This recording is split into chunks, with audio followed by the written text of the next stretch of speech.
This is the 10th part as far as my lecture series is concerned. During the last part, we have started discussing importance of the fourth vertical column of the first schedule of the Criminal Procedure Code. At the time of understanding importance of the first schedule of the Criminal Procedure Code from the point of view of understanding many chapters as far as the Criminal Procedure Code is concerned. During the course of time, we have learned when you refer to the fourth vertical column of the first schedule of the Criminal Procedure Code, you come across to know whether the offence is cognizable or non-cognizable. In other words, classification of the offences under two heads, namely cognizable and offence and non-cognizable offence, for which you have to refer to fourth vertical column of the first schedule of the Criminal Procedure Code. During course of lecture, we have learned 1. Cognizable offence is that offence in which, if the person is accused of, the police officer has got right to arrest a person without warrant, and he can start with the investigation without waiting for any order from the court of law. Whereas non-cognizable offence is that offence in which case police officer has no authority to arrest a person without warrant, and he has got no right to start with the investigation unless an order is given by the court of law. Then we learn cognizable offences are serious offences as compared to non-cognizable offences. Then we started discussing important part, why it is necessary for us to know the distinction, because as we have learned the general principle of the criminal law that anybody can set criminal law into motion. How one can set criminal law into motion will entirely depend upon the nature of the offence, whether it is a cognizable or non-cognizable offence. But then we have also dealt with one more aspect, and that is, at times it is necessary that it is only the aggrieved person who can set law into motion by taking into consideration section 494 of the Indian Penal Code. With this now, the provisions that I made mention of, that you start reading right from section 190 up to 199 of the Criminal Procedure Code, you come to know what do you mean by taking cognizance of an offence. What do you mean by taking cognizance of an offence is nowhere dealt as far as this chapter is concerned. But then section 190 has enumerated the ways in which cognizance of an offence may be taken by the court of law. Cognizance is taken of an offence and not the offender, of which you should take serious note at this point of time. The ways are enumerated. There is no formal action, there is no formality, there is no step at which it can be said cognizance of an offence is taken by the court of magistrate. Cognizance of an offence is always taken by the court of magistrate, no matter, irrespective of the nature of the offence, can directly go to any other court, like a sessions court. It may be, the offence may be triable by the court of session, but the cognizance, as in case of murder, murder is an offence which is triable by court of session, but cognizance of an offence is taken by the court of magistrate only, barring only one exception. And the exception is laid down as far as subclause 2 of section 199 of this chapter is concerned, in which case cognizance of an offence is directly taken by the court of session. Otherwise, cognizance is always taken by the court of magistrate only by the ways which are enumerated as far as section 190 is concerned.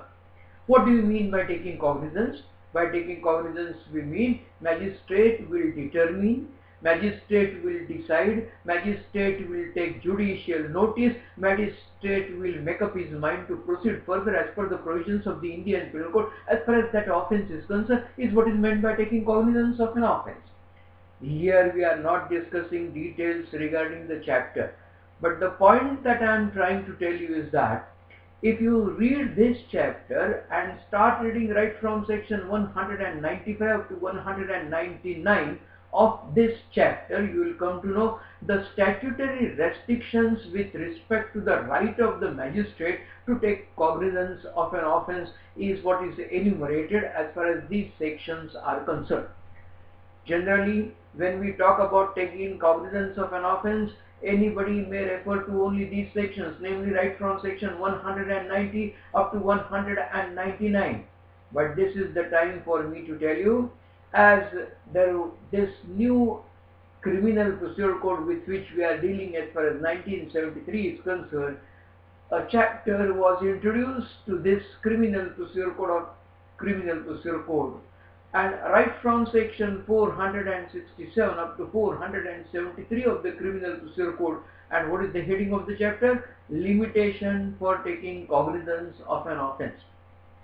In the past, there was no provision as far as limitation with respect to the right of the court to take cognizance of an offense, but this has been introduced as it was need of an hour, that there must be some limitation with respect to the right of the court to take a cognizance of an offense, and the court shall not take cognizance of an offense after expiry of the period of limitation with which we shall be dealing when we deal with this particular chapter. With this now, the next point that I want to draw your attention, when you talk about classification, this classification is as far as the offences which are defined by the provisions of the Indian Penal Code. But when we refer to the provisions of the Dowry Prohibition Act, when we refer to the provisions of the Prevention of Corruption Act, when we refer to the provisions of the Motor Vehicle Act, when we refer to the provisions of the Protection of Civil Rights Act, there the offences which are defined by other substantive laws, whether they are cognizable or non-cognizable. And the answer to this is, for this you start referring to next part after 511 sections. As far as the first schedule of the Criminal Procedure Code is concerned, you come across classification of the offences against other laws. And what does it make mention? So whether to give dowry is an offense, to take dowry is to take dowry is also an offense, whether it is cognizable or non-cognizable.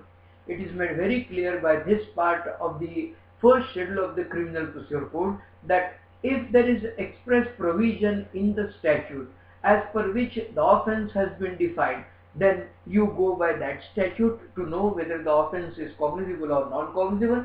If it is not expressly defined as to whether it is cognizable or non-cognizable, remember only one figure, and that figure is 3. If the offense is such for which punishment is less than 3 years, all such offences are non-cognizable offences, and if the offense is such for which punishment is 3 years or more than 3 years, such offences are all cognizable offences as per the provisions of the Indian Penal Code. With this now, in the next part, we intend to start with this we have concluded as far as the importance of the fourth vertical column, the first schedule of the Criminal Procedure Code is concerned, and during the next part, we start discussing importance of the fifth vertical column of the first schedule of the Criminal Procedure Code is concerned.